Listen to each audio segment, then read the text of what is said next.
Heyo, Busted Pita Jams here, and as you've already surmised from the title, there's a new Zelda game, The Legend of Zelda Tears of the Kingdom, and clearly I'm quite the fan of that, if you haven't already guessed. So it only felt natural that I put together my own little review of the subtle changes that came with Tears of the Kingdom's music now that I've had a bit more time with it. I want to start off with my favorite inclusion, which would be the music that plays when soaring high above the clouds.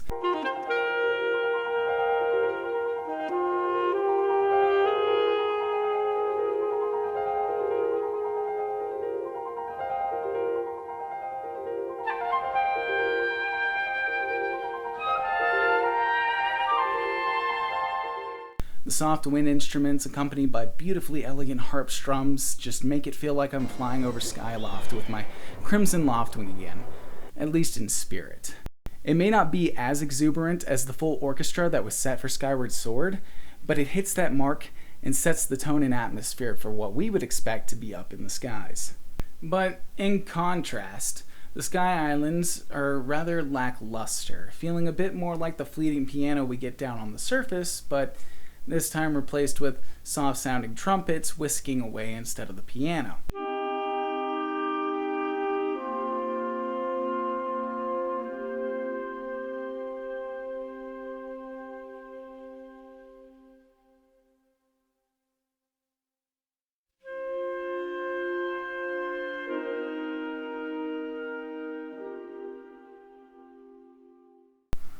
Speaking of the surface, now correct me if I'm wrong, but I do believe that the music that comes with the Skyview Towers is new as well. Although that may be a case of Nintendo reusing Breath of the Wild's music again, but I'm not sure. So if you are, drop a comment. Now, on to the depths. Yet again, we are greeted with more trumpets, but this time a lot more eerie and a lot more brash as we dive headfirst into our untimely death by Phrox.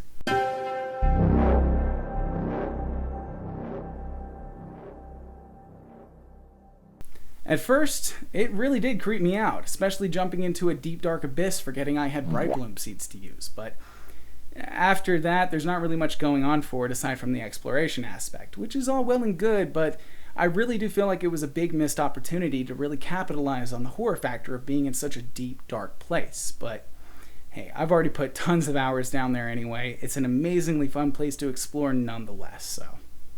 The dungeons, though, bring back that thematic individuality that we were so used to with previous dungeons and temples from past games.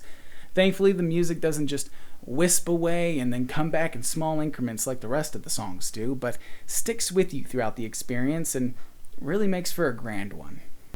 From the Wind Temple to the Water Temple, each one has their own unique atmosphere. Hell, even the bosses get their own themes this time, which honestly should have been a given, but we know Nintendo at this point. Ironically, though, it is really quite the breath of fresh air to see these older concepts return.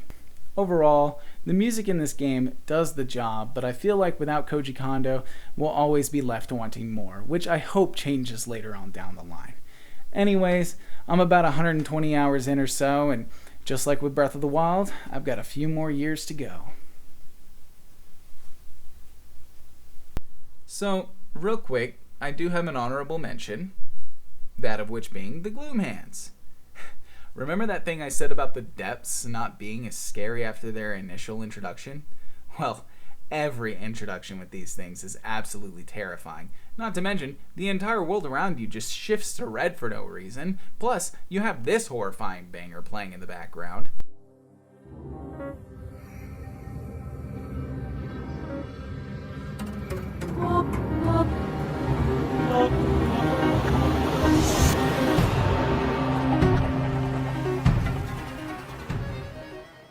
So yeah, I really just had to throw this one in there specifically. It hit that horror factor on the head for me, and I just love their inclusion so much. But either which way, thanks for staying to the end, and you guys have a nice rest of your day.